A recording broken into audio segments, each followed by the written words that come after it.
Salut à tous, c'est Articole pour un nouveau tuto sur Correct. Alors aujourd'hui je vais vous apprendre à faire du tracking 3D sur After Effects. Donc c'est un peu comme le tracking normal, sauf que cette fois on va importer des éléments 2D à l'intérieur d'une scène 3D. En fait on va avoir par exemple un mouvement de caméra et on veut en sortir le mouvement et faire en sorte que le texte puisse changer de taille ou fasse une rotation en fonction du mouvement de cette caméra. Donc le tracking 3D. Donc je vais vous montrer ça tout de suite. Donc avant, je vais vous dire, on va utiliser le plugin Camera Tracker qui est écrit par The Foundry. Donc vous pouvez le télécharger et avoir la version d'évaluation. Donc pour ça, vous allez dans Product, Camera Tracker, et donc là vous choisissez Free 15 Day Trial. Et donc là vous créez un compte et tout, et vous téléchargez le logiciel en version d'évaluation si vous voulez le tester. Voilà. Donc, on va sur After Effects et on va importer notre séquence vidéo, qui est celle-là. Je la glisse, et donc on va choisir l'endroit où je veux faire mon tracking. Donc je vais pas commencer trop loin parce que sinon ça va mettre du temps à traquer. Donc on va faire ici. On va couper la séquence en deux grâce au raccourci CTRL-SHIFT-D ou sinon édition scindé de calque. Et donc là je vais couper ce qu'il y a avant. Je vais mettre à peu près comme ça, je le fais à l'arrache et je fais au moment où ça s'arrête à partir d'ici. Et je coupe et je supprime ce qu'il y a après. Voilà, et je vais ramener mes crochets ici grâce à la touche N pour aller à mon curseur. Donc ça je vous ai déjà expliqué dans le tuto des bases. Et donc on va traquer ce qu'il y a entre ces séquences là. Donc on va sélectionner notre calque et on va aller dans Effets, The Foundry, Camera Tracker. Donc là, ça nous ouvre notre fenêtre d'effet. Et donc, on va tout simplement choisir Track Features. Donc, on clique dessus. Et là, ça va commencer à nous traquer des points. Donc, si jamais vous n'êtes pas en qualité maximum de vidéo, il y a des chances qu'il vous demande de passer en qualité maximum pour faire le tracking. Donc, vous le faites. Ensuite, c'est plus ou moins long en fonction de la taille de la vidéo, de la longueur de la séquence et tout ça. Donc là, vous voyez que ça fait des points, et même qu'il nous en crée au fur et à mesure ou qu'il en enlève.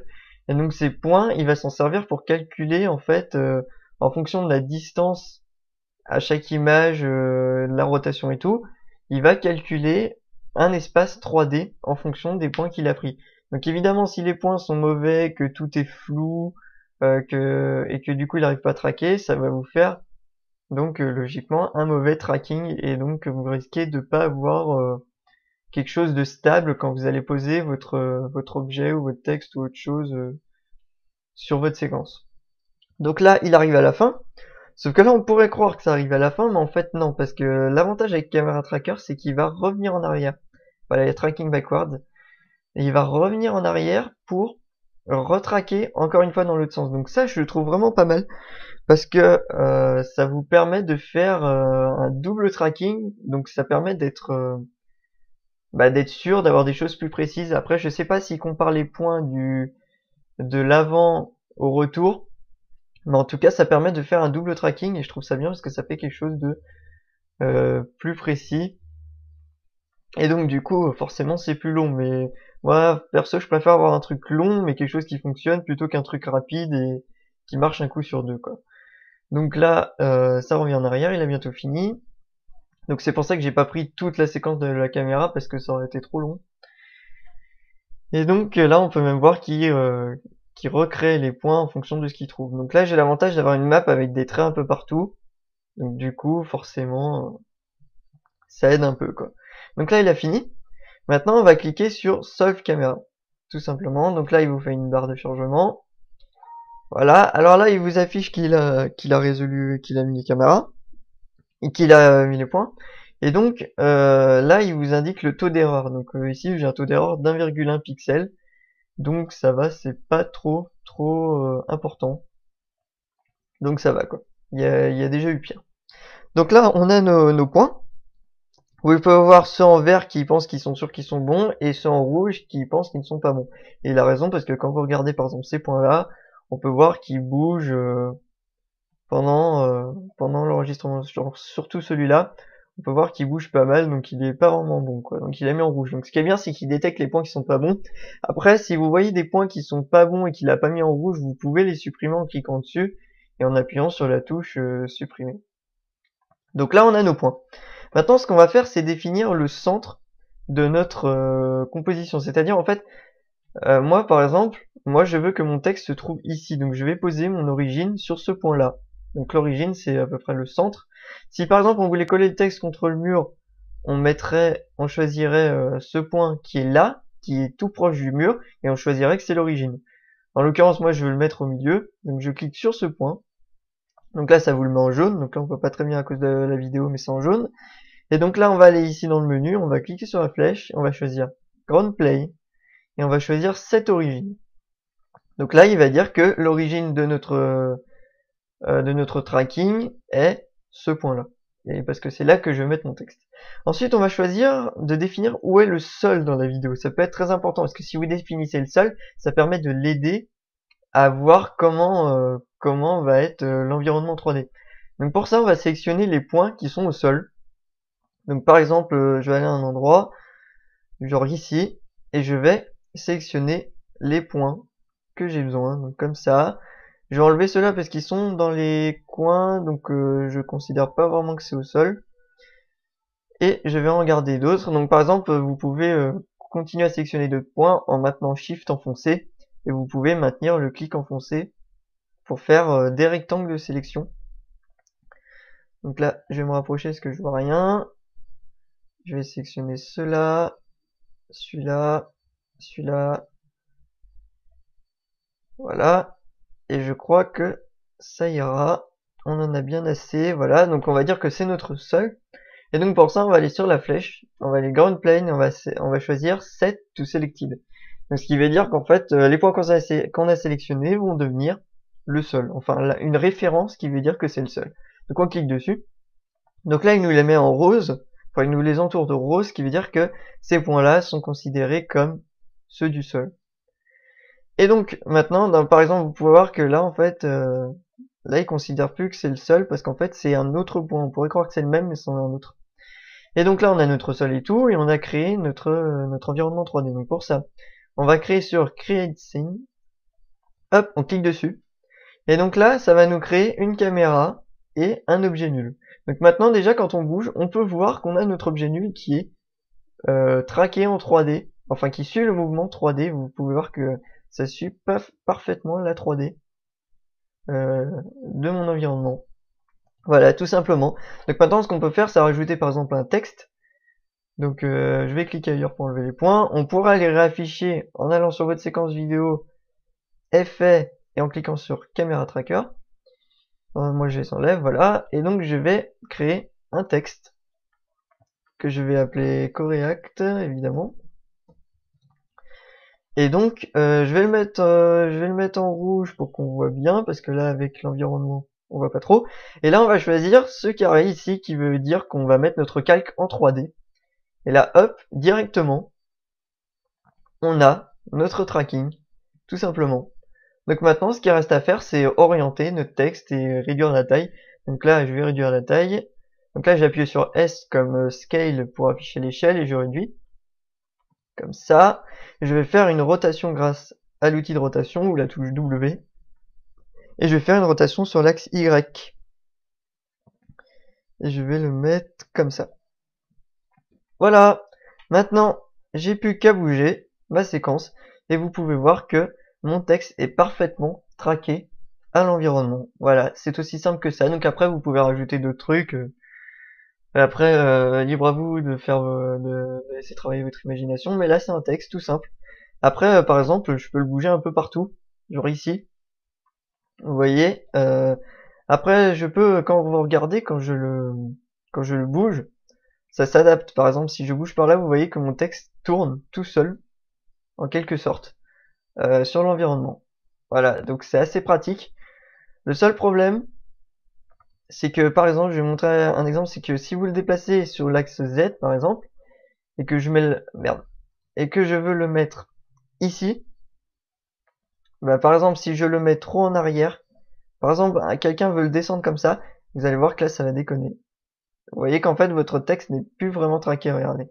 Là, ça fait, c'est plus du tout comme il faut, parce qu'en fait, on l'a pas bougé comme il faut. Il faut vous mettre comme si vous étiez dans l'environnement. Et donc, il faut le déplacer à peu près jusque là pour dire qu'il est devant. Et ensuite, le descendre. Il faut pas les déplacer n'importe comment, en fait. Et là, par exemple, vous pouvez voir que là, c'est à peu près traqué. D'ailleurs, j'ai dû mal le faire parce que là, c'est pas terrible. Mais bon, là, je le fais à l'arrache, c'est pour vous montrer. Donc maintenant, je vais vous montrer autre chose. C'est qu'on peut, par exemple, intégrer un élément 3D de Photoshop sur cet environnement grâce à Photoshop CS5. Donc si vous avez CS5, vous pouvez créer des objets 3D. Donc par exemple ici, je vais créer un texte, un Coreact 3D, que je vais mettre en noir, ouais, on s'en fout de toute façon. Voilà, et donc je vais le convertir en 3D. Donc pour ça, je vais dans 3D, repousser, calque de texte. Donc là, il nous demande de pixeliser le calque, on fait oui. Donc ce qui veut dire qu'on ne pourra plus éditer après le texte, donc il faut l'avoir fait avant. Et là, en fait, on voit que dalle. Donc je vais annuler et je vais mettre mon texte en blanc parce que là, on voit pas vraiment l'effet 3D. Parce que moi, je voulais vous montrer. Ok, on sélectionne le calque, 3D, repousser, calque de texte, pixeliser, oui. Et donc là, voilà, là on voit déjà mieux. On peut voir qu'on a un effet d'ombre. Après, vous pouvez choisir, après c'est à vous de tester un peu tout ça pour voir tous les effets. Ici, c'est pas l'objet de ce tuto. On fait OK. Donc là, on a notre texte 3D. Et maintenant, on va enregistrer tout ça au format d'un PSD sous Photoshop. Donc là, je vais mettre dans Image et je vais l'appeler texte 3D. On enregistre le PSD. Voilà. Et maintenant, je vais l'importer dans mon projet. Donc je double-clique. Je vais chercher mon PSD. Et donc là, il va vous ouvrir une fenêtre. Donc normalement, vous êtes sur métrage par défaut. Il faut aller sur composition, conserver les tailles de calque. Et vous cochez Live Photoshop 3D. Et donc là, vous faites OK. Maintenant, vous avez une composition qui se crée. Et lorsqu'on double-clique dessus, ça va nous l'ouvrir. Et vous avez votre texte 3D. Vous pouvez vous déplacer grâce à la caméra ici. Et là, quand je bouge, on peut voir qu'on a notre texte 3D. C'est magnifique. Et donc, ce qu'on va faire, c'est exporter ce texte 3D sur notre composition vidéo. Donc pour ça, on sélectionne juste le contrôleur et le PSD. On fait un CTRL-C pour faire un copier. Et on va sur notre composition et on colle tout ça. Tout simplement. Et là, on a notre texte qui est importé. Vous pouvez voir qu'il est, vu qu'il est déjà en 3D, vous pouvez voir qu'il est déjà incrusté dans la composition. Donc maintenant, tout ce qui reste à faire, c'est sélectionner le contrôleur et ensuite de faire une simple rotation ici sur l'axe Z. Voilà. Et on va le mettre comme ça. Et on va réduire l'échelle. Voilà, tout simplement. Et maintenant, vous avez votre texte qui est incrusté, enfin votre texte 3D de Photoshop qui est incrusté sur After Effects. Donc là, on peut voir qu'il n'est pas comme il faut. Mais après, il suffit juste de déplacer en fonction, l'histoire que ça passe à peu près comme il faut. Là, vous voyez que ça fait quand même un peu mieux. Donc là, ouais, je suis pas en 100%. Et voilà, donc après on peut enlever l'affichage des objets nuls et tout, parce que parfois on voit rien. Donc là j'ai mal tourné mais c'est pas grave. C'était juste pour vous montrer, donc voilà. Qu'est-ce que je peux vous montrer d'autre? Sinon c'est tout. Vous pouvez avoir un aperçu 3D aussi de votre tracking en allant dans Action, Toggle 2D, 2D, 3D si on dit en anglais. Là vous pouvez avoir un autre aperçu. Donc là, faut faire gaffe que ça plante pas, parce que parfois ça plante quand on bouge un peu trop, si vous avez mal fait votre tracking. Et donc voilà, alors j'espère que ce tuto vous aura été utile. N'hésitez pas à aller sur le site de Coreact pour voir les derniers tutos qui sortiront. À vous abonner à la chaîne YouTube aussi, si comme vous voulez, quoi, si ça vous fait plaisir. Et donc il y a aussi un forum sur le site de Coreact où vous pouvez vous inscrire pour montrer vos propositions, ou bon, je dis n'importe quoi, montrer vos créations, proposer des idées de tutos ou plein d'autres choses comme ça, ou poser des questions par exemple, hein, j'hésiterai pas à y répondre, j'y vais assez souvent. Et bah, sinon, il y a la page Facebook de Coréac, donc n'hésitez pas à aller dessus. Wow, j'ai un peu de mal à parler aujourd'hui. Et donc voilà, j'espère que ça vous aura été utile, et donc je vous dis à bientôt pour un nouveau tuto.